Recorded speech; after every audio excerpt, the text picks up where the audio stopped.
अस्सलाम वालेकुम दोस्तों, उम्मीद करता हूँ आप सब खैरियत से होंगे। आज मैं आप सबके सामने मुज़फ़्फ़राबाद में जो पोस्टल क्लर्क का पेपर हुआ है वो लेकर हाजिर हुआ हूँ। तो बहुत से दोस्त जो हैं वो पहले भी मेरे एक पेपर पे कमेंट कर चुके हैं। जो पिछले पेपर में मैंने बताया भी था कि मैं ओरिजिनल पेपर अपलोड करता हूँ, लेकिन वो जो है कहते हैं कि नहीं जी, जो हमारा पेपर था वो तो कोई और था। तो मैं जो है ना इसके लिए फिर आपको पिछली बार भी जैसे मैंने दिखाया और इस बार भी मैं आपको दिखा देता हूँ कि ये देखें, ये पेपर मेरे पास मौजूद है। आपको नज़र आ गया होगा ये पेपर। तो ये पेपर आया था आपका जो मुज़फ़्फ़राबाद है, मतलब कि AJ आज़ाद जम्मू कश्मीर का पोस्टल क्लर्क का। तो अब जो है वो मैं स्टार्ट करता हूँ इसको अपने पेपर को। आज के तमाम क्वेश्चंस मैंने यहाँ सोल्व किए हैं। तो देखें, सबसे पहला क्वेश्चन था कुरान की सबसे तवील सूरत कौन सी है। तो कुरान की सबसे तवील सूरत है सूरतुल बकरा। तो वहाँ पे अब अजीब व गरीब उसने बेकाफ कुत्ते वाले काफ से लिखा हुआ था, तो लिखने वाले को भी पता नहीं क्या तमीज़ नहीं थी या जो भी। अच्छा, चांद ग्रहण के वक्त कौन सी नमाज़ पढ़ी जाती है। तो चांद के वक्त खसूफ पढ़ी जाती है और सूरज के वक्त कसौफ पढ़ी जाती है। तो इसको मैंने एक ट्रिक है उसकी तरह उससे याद किया हुआ है कि जब भी चांद आएगा तो आपने करना है खच, यानी कि खे चे से मिल जाएगा खच। तो खसूफ जो है वो चांद के लिए होगी, इस तरह आप इसको याद कर सकते हैं और दूसरी ऑटोमेटिकली आपको याद हो जाएगी। कुरान की सबसे पहले नाजिल होने वाली सूरत का नाम क्या है, जो 5 आयत नाजिल हुई। इक़रा बिस्मि रब्बिकल्लज़ी खलक़ खलक़ल इंसान मिन अलक़। तो वो 5 आयत मतलब सूरह अलक़ की थी। तो ये पहली सूरत थी जो कुरान की नाजिल हुई। हज़रत दाऊद अलैहिस्सलाम पर कौन सी किताब नाजिल हुई, ज़बूर। तो ये रिपीटेड क्वेश्चन हैं, पहले भी आ चुके हैं। इस बार पेपर उर्दू में है, पहले जो दूसरे रीजन्स का है वो इंग्लिश में होता रहा है। तो अब दाऊद पे अगर ज़बूर है तो बाकी 3 भी आपने याद करके जानी है, कोई भी पूछी जा सकती है। पाकिस्तान के पहले सदर कौन थे, सिकंदर मिर्ज़ा साहब थे।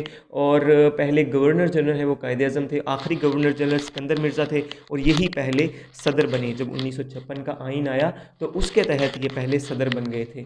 तो ये भी रिपीटेड क्वेश्चन है, पहले आ चुका है। पाकिस्तान के सबसे लंबे दरिया का नाम पूछा गया था, तो दरिया सिंध है, जो ऊपर से स्टार्ट होता है कश्मीर से और एंड पे निकलता है जाके बहीरा अरब तक। फिर मुजद्दिद अल्फ़सानी ने डैश का नज़रिया पेश किया। तो उन्होंने जो नज़रिया पेश किया वो वादतुश शहूद का था। इससे पहले जो है इब्नुल अरबी हैं तग़ुल वाले, जो आपने देखा भी होगा, उसमें एक करैक्टर दिखाया गया। उन्होंने एक नज़रिया दिया था, वो था वहदतुल वजूद का। वहदतुल वजूद के मुताबिक ये था कि अल्लाह ताला हर चीज़ के अंदर मौजूद है, लेकिन ये उन्होंने उसके ख़िलाफ़ या मुतज़ाद एक और नज़रिया दिया जो जिसका नाम था वहदतुश शहूद। इसका मतलब था कि हर चीज़ अल्लाह ताला के होने की गवाही देती है। तो ये इन दोनों के अंदर मेन फ़र्क था और ये वहदतुश शहूद जो है मुजद्दिद अल्फ़सानी ने पेश किया था। नेक्स्ट क्वेश्चन है, पाकिस्तान की कौमी असम्बली के अरकान कितने हैं। अब देखें, यहाँ मैंने 342 लिखे हैं। अब आप कहेंगे सर पिछले वाले पेपर्स में आपने 336 कहा था। देखें, अब जो पेपर ये आपका है ना मुज़फ़्फ़राबाद वालों का, इसमें 336 का ऑप्शन ही नहीं था। तो आप क्या चूज़ करेंगे, आप 342 ही चूज़ करेंगे। फिर अगर 336 का ऑप्शन हो तो आपने वो चूज़ करना है, ठीक है। नेक्स्ट क्वेश्चन हमारा है, पाकिस्तान का सबसे ऊंचा हिस्सा कौन सा है। तो माउंट एवरेस्ट है। बाकी K2 का नाम भी दिया पता है, K2 जो है वो दूसरे नंबर पे आती है, पहले नंबर पे माउंट एवरेस्ट आती है। नेक्स्ट क्वेश्चन था, दुनिया का सबसे बड़ा जजीरा कौन सा है। तो वो ग्रीनलैंड है, दुनिया का सबसे बड़ा जजीरा।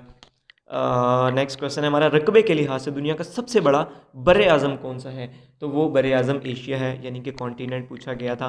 तो ये देखा जाए तो ओवरऑल एक बड़ा ही आसान सा पेपर चल रहा है, लेकिन इसके अंदर 5 जो क्वेश्चन हैं वो अखलाकियात से हैं, एथिक्स से, जो कि जिनका जवाब वो तलाश करना बड़ा मुश्किल सा हो गया था कैंडिडेट्स के लिए। बाकी तो सारे बच्चों वाले क्वेश्चन थे। ये जंग अव्वल डैश में शुरू हुई। देखें, ये भी रिपीटेड क्वेश्चन है, पहले आ चुका है। 1914 में शुरू हुई और 1918 तक ये चली थी। इसी तरह जंगे दोम, ठीक है, जंगे अजीम दोम जो है वो 1939 में शुरू हुई और 1945 तक वो जारी रही थी। नेक्स्ट क्वेश्चन है, ये मैथ के 2 क्वेश्चन थे बीच में। 3/50 इज इक्वल टू डिवीजन का क्वेश्चन है, बड़ा ही आसान सा है। 3 को आप डिवाइड करते हैं 50 के ऊपर तो 0.06 आपका आंसर जो है वो आ जाएगा।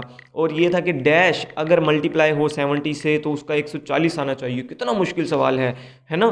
तो इसको सिर्फ आपने 2 से मल्टीप्लाई कर देना है, 70 मल्टीप्लाई बाय 2 140 बनता है, ठीक है। तो ये मैथ के आपके क्वेश्चन थे। नेक्स्ट अब देखें, अच्छा अब बेसिकली जो है ना ये आपका पेपर था ना, ये डिस्ट्रीब्यूट था।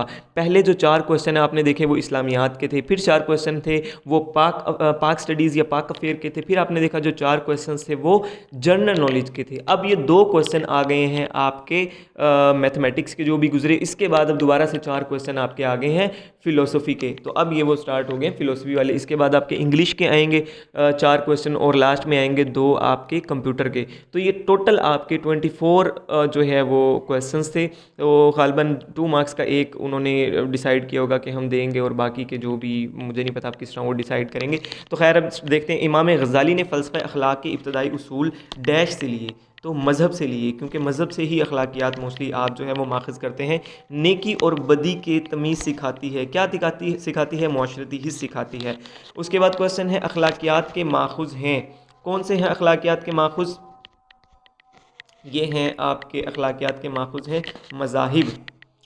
तो उसके बाद आपका है क्वेश्चन, आगे देखते हैं, दफातर में हमेशा दूसरों का इस्तकबाल किस तरीके से करना है? आपने खड़े होकर करना है, बाकी और भी थे, हाथ मिलाकर करना है, सलाम करके करना है, किस तरह? तो ये इस्तकबाल करने का तरीका दुरुस्त था। The man was found guilty dash theft, ये आपकी प्रीपोजिशन स्टार्ट होगी इंग्लिश की, तो गिल्टी ऑफ आना है, guilty of theft. He should take care of his health, ठीक है, केयर के साथ भी ऑफ लगता है। नेक्स्ट क्वेश्चन है Ahmed is travelling by train, ठीक है, ये बड़े आसान से हैं। उसके बाद था the thief broke into his house, यानी कि दाखिल हो गया उसके घर में। एंटीवायरस के ज़रिए किसको ख़त्म किया जा सकता है? बड़ा आसान क्वेश्चन है, वायरस को ख़त्म करने के लिए एंटीवायरस हम करते हैं ना। और सीपीयू किन हिस्सों पर मुश्तमिल होता है? तो सीपीयू होता है एएलयू यानी कि अर्थमेटिक एंड लॉजिकल यूनिट, और सीयू यानी कि कंट्रोल यूनिट पे। तो दोस्तों ये था बस आपका पेपर जो है वो इख्तिताम पजीर हुआ। मज़ीद पेपर्स देखने के लिए भी आप ये पूरी जो जिसमें मैं अपलोड करूँगा वो प्लेलिस्ट आप देख सकते हैं। तो जिन लोगों के अभी तक नहीं हुए उनको स्लिप्स आ जाएंगी, उनके घर परेशान होने की ज़रूरत नहीं है आप लोगों को। और बाकी जिनके हो गए हैं वो जो इंटरव्यूज़ का पूछ रहे हैं वो भी अभी थोड़ा सा सुकून करें, आपको आगे कन्वे कर दिया जाएगा। बहुत बहुत शुक्रिया दोस्तों, अल्लाह हाफ़िज़।